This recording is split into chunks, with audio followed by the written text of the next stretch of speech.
حضور نے فرمایا ایک بندہ گناہ کرتا تھا پھر اس نے توبہ کر لی،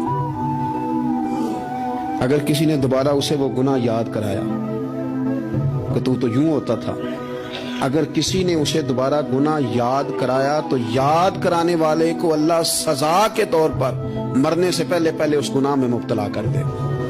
خفیہ تدبیر آئے گی اللہ کی۔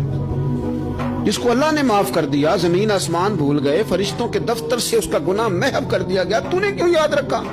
لیکن ہمارے دل اس طرح کے ہیں، خیر کی خبریں نہیں دیتے ہم خیر کی خبر نہیں دیتے، مثبت بات نہیں کرتے، ہمارے رویے دوسروں کے بارے میں سخت ہیں۔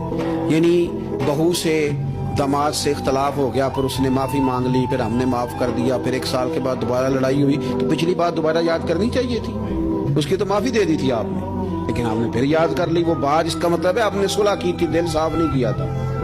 دل جب آپ صاف کر لیں تو پھر معاملہ ختم ہو گیا، پھر آپ پھر نکال پھینکے ساری چیزیں۔